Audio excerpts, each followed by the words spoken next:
Entonces, continuando con el estudio de cinética enzimática, vamos a ver ahora la interpretación gráfica de la ecuación de Michaelis que tenemos de este lado. Entonces, para la primera interpretación que vamos a hacer, vamos a tener una gráfica donde tenemos velocidad contra concentración. O sea, la velocidad la vamos a expresar en milimolar por minuto y la concentración la vamos a expresar en milimolar. Entonces, si nosotros tenemos una reacción enzimática cualquiera y le damos sustrato, la concentración del sustrato, y lo verificamos contra su velocidad, lo que vamos a obtener es una curva de este tipo. Más o menos así.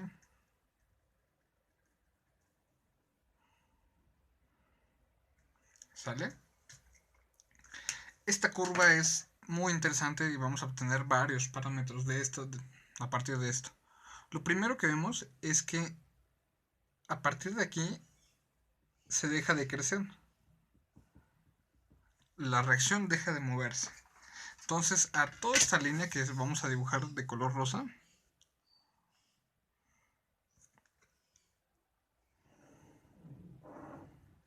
que es una velocidad, porque está graficada en la velocidad, en el eje de la velocidad, le vamos a llamar Vmax a esta línea, o sea, la velocidad máxima.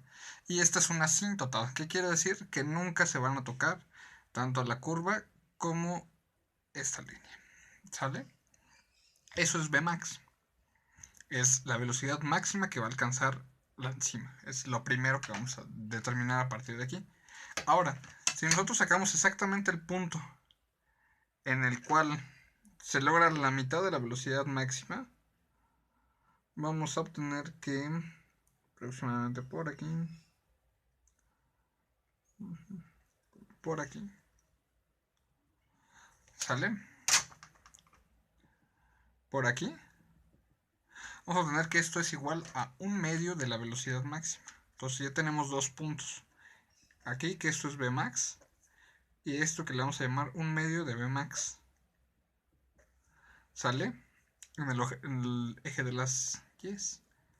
Ahora, en el eje de las X que tenemos la concentración del sustrato, a este punto nosotros le vamos a llamar Km. O sea, es la constante de Michaelis-Menten. ¿Sale? Bien, esos dos parámetros son fundamentales aprendérselos. Vamos a tener un área debajo de la curva que corresponde a todo esto que pintamos de verde y a un área que está de este lado que simplemente la vamos a marcar. ¿Sale? Todo esta área.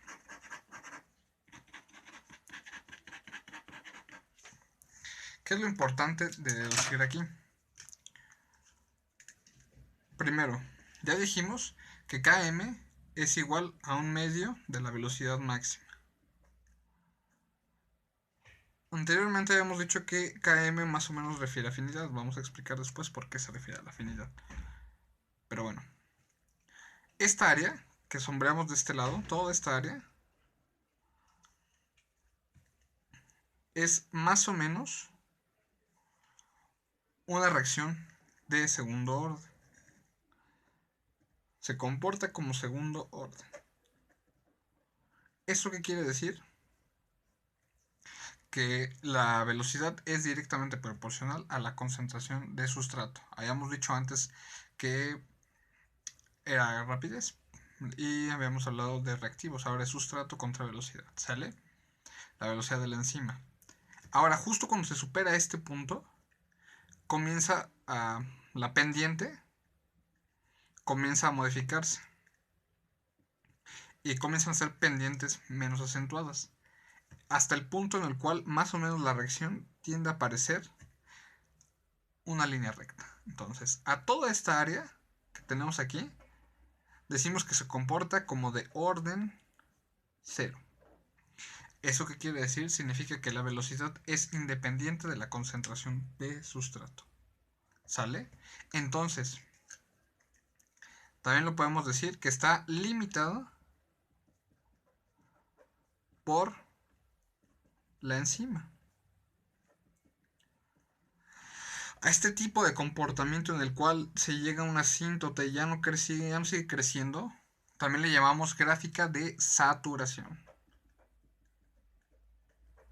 ¿Esto qué quiere decir? Significa que la enzima ya está saturada. Ya no continúa con el proceso, se está saturando y llega a una velocidad máxima, la cual nunca se va a superar. ¿Sale? Eso es lo que queremos decir con eso.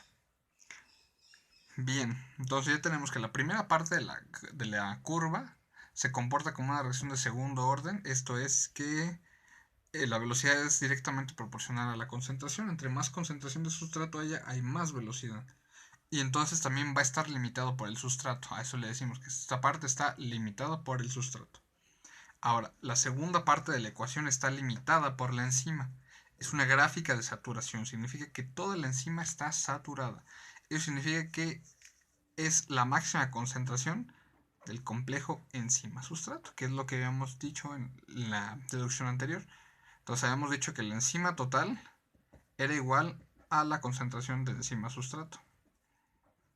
A eso habíamos dicho que le llamábamos Vmax y ahora lo conocemos como saturación. ¿Sale? Saturación. Está saturada, se dice, la enzima. Bien. Ahora, en una segunda gráfica que tenemos de este lado, vamos a graficar o vamos a poner en el eje de las Y vamos a poner la concentración del producto y contra el tiempo, ¿sale? El tiempo en segundos, la concentración del producto en milimolar. Entonces, ¿qué vamos a obtener? Primero vamos a hacer tres gráficas. Lo que vamos a hacer es tres gráficas. La primera, que voy a pintar en azul. A esta gráfica en azul, mi parámetro es cuando la concentración de sustrato es igual a 1 milimolar. ¿Sale? Mi segunda gráfica en verde, más o menos así. Y mi parámetro va a ser cuando la concentración de sustrato es igual a 0.5 milimolar. Micromolar. Y para esta enzima en particular, la concentración de sustrato va a ser igual a la Km. ¿Sale? Entonces cuando la concentración es igual a Km, y mi tercera gráfica va a ser esta, y el parámetro es cuando la concentración de sustrato es menor a la Km, o sea, cuando es alrededor de 0.2 micromolar y es menor, evidentemente. Entonces tenemos tres situaciones: cuando la concentración es igual a la constante de Michaelis-Menten, cuando la concentración es mayor y cuando la concentración del sustrato es menor. ¿Qué ocurre? Vean cómo se forma más producto con respecto al tiempo cuando la concentración de sustrato es muy grande. Vean su pendiente. Debe ser una pendiente, más o menos mantiene siempre la misma pendiente. ¿Sale? Entonces, lo que podemos decir aquí, bueno, la pendiente es en este caso la pendiente es igual al cambio del producto con respecto al cambio del tiempo, ¿sale? Entonces hay formación de producto a lo largo del tiempo en casi una manera proporcional, ¿sale? Cuando la concentración es superior a la Km. Ahora vean la segunda gráfica. La pendiente disminuye, más o menos es la mitad, hay una disminución, evidentemente, de la formación de producto con respecto al tiempo, o sea, la velocidad es menor. Ha disminuido la velocidad casi la mitad, porque disminuye la mitad de la concentración. ¿Sale? Pero vean el último apartado. Vean cómo la pendiente se cae totalmente la pendiente, la formación de producto con respecto al tiempo, o sea, se cae la velocidad, sale de formación de producto. Cuando la concentración es menor, cuando la concentración de sustrato es menor a la Km. Y casi es lineal, tiende a ser muy lineal. Sale casi no hay pendiente después. Entonces podemos ver más o menos cómo en este caso, cuando la concentración de sustrato es muy alta, la formación de producto es muy rápida. Cuando la concentración de sustrato es igual a la Km de la enzima, en este caso es 0.5 micromolar, la velocidad tiende a ser rápida, pero no tan rápida. Y cuando es menor a la Km, la concentración de sustrato cae muchísimo la formación de producto. ¿Sale? ¿Por qué? Porque aquí aumenta esto, el complejo enzima-sustrato. Está saturándose la enzima. Se está saturando. Ok, entonces era lo que decíamos en nuestra ecuación anterior. Aquí en esta parte hay mucho sustrato. Nosotros tenemos la mayor cantidad de sustrato de este lado a comparación de esto. ¿Sale? En este caso graficamos velocidad contra concentración. Sin embargo, en este pedazo, la concentración es, por así decirlo, vamos a llamarlo que es la concentración máxima. O sea, hay mucha concentración. Y todo esto va a depender de la concentración. Mientras que si nosotros seguimos avanzando en el tiempo, la velocidad se mantiene constante a pesar de que ustedes le pongan más concentración de sustrato. A pesar de que se añada más, se va a mantener siempre constante. ¿Por qué? Porque se logra este equilibrio. Cuando la enzima total es complejo enzima-sustrato y se satura. Así se comporta una enzima, más o menos. Ese es el comportamiento micaeliano de una enzima. En un video posterior vamos a hablar sobre la constante de afinidad, o sea, CKM, y la constante catalítica.